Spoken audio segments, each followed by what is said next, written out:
Stroke থেকে বাঁচার উপায় কী? চলুন জেনে নেওয়া যাক আজকের এই ভিডিওর মাধ্যমে। নমস্কার বন্ধুরা, কেমন আছেন সবাই? আশা করি সবাই ভালো আছেন, সুস্থ আছেন। চলে এলাম আজকে আবারও নতুন একটি টপিক নিয়ে। সেটি হলো স্ট্রোক থেকে বাঁচার উপায় কী? ভিডিওটি স্কিপ না করে প্রথম থেকে শেষ পর্যন্ত দেখবেন। আশা করি আপনারা অনেক গুরুত্বপূর্ণ তথ্য জানতে পারবেন এই ভিডিওর মাধ্যমে। ভিডিওটি যদি হেল্পফুল মনে হয় তাহলে লাইক, কমেন্ট, শেয়ার করতে ভুলবেন না। আর যদি এরকমই আরও নতুন নতুন তথ্য পেতে চান আমার এই চ্যানেলটি ফলো বা সাবস্ক্রাইব করে পাশে থাকুন।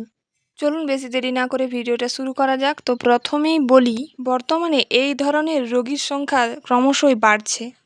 তো আমাদের জানতে হবে যে এই স্ট্রোক থেকে বাঁচার উপায় কী। প্রথমেই জেনে নিই যে স্ট্রোক জিনিসটা কী। স্ট্রোককে মেডিকেল টার্মে বলা হয় সেরিব্রোভাস্কুলার অ্যাক্সিডেন্ট বা সিভিএ। স্ট্রোক কিভাবে হচ্ছে না, আমাদের যে ব্লাড ভেসেল বা রক্ত জালিকাগুলো আছে তার মধ্যে ব্লাড ক্লট হয়ে যায়, অর্থাৎ ব্লাড জমাট বেঁধে যায় মাঝে মধ্যে। এর ফলে কি হয়, এর ফলে ব্লাড বা রক্ত আমাদের ব্রেনে পৌঁছাতে পারে না। তখন ব্রেনে অক্সিজেনের অভাব ঘটে, আর যখনই ব্রেনে অক্সিজেনের অভাব ঘটে তখনই ব্রেন ফাংশন হঠাৎ করে বন্ধ করে দেয়। এর ফলেই স্ট্রোক হয়। এরপর জেনে নিই স্ট্রোকের কারণগুলো কী কী, অর্থাৎ কী কী কারণে স্ট্রোক হতে পারে।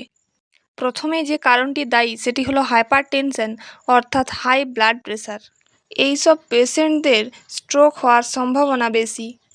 এছাড়াও যাদের ব্লাড গ্লুকোজ হাই, অর্থাৎ ডায়াবেটিসের পেশেন্ট, তাদেরও স্ট্রোক হওয়ার সম্ভাবনা থাকে। যাদের বিভিন্ন হার্টের রোগ আছে তাদেরও স্ট্রোক হওয়ার সম্ভাবনা থাকে। স্ট্রোকের অন্যতম আরেকটি কারণ হলো ফ্যামিলি হিস্ট্রি, অর্থাৎ ফ্যামিলিতে আগে যদি কারো কখনো স্ট্রোক হয়ে থাকে তাহলে ফ্যামিলির অন্যান্য মেম্বারদের মধ্যে স্ট্রোক হওয়ার প্রবণতা দেখা যায়। ধূমপান এবং মদ্যপান স্ট্রোকের অন্যতম একটি কারণ।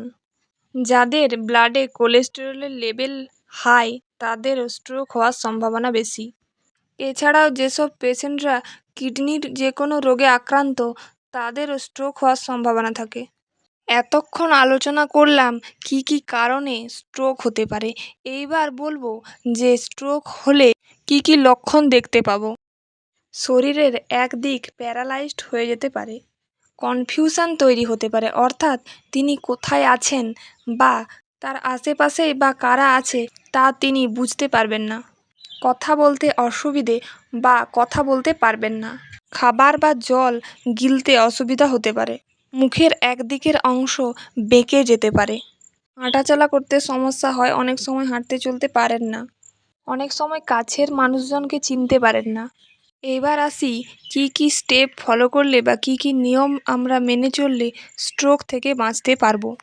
স্ট্রোক থেকে বাঁচার জন্য প্রথমে আমাদের খাদ্য তালিকার দিকে নজর রাখতে হবে।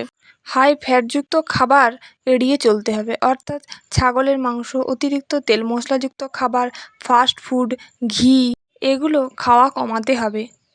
বেশি পরিমাণে সবুজ শাকসবজি খান। ধূমপান এবং মদ্যপান এড়িয়ে চলতে হবে।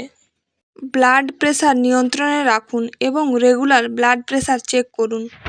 প্রতিদিন অন্তত 30 মিনিট ব্যায়াম করুন। রক্তে কোলেস্টেরলের মাত্রা নিয়ন্ত্রণে রাখুন। এই স্টেপগুলো ফলো করে স্ট্রোক থেকে দূরে থাকুন। ধন্যবাদ। আজকের আলোচনা এই পর্যন্তই। দেখা হবে নতুন একটি টপিক নিয়ে পরের ভিডিওতে।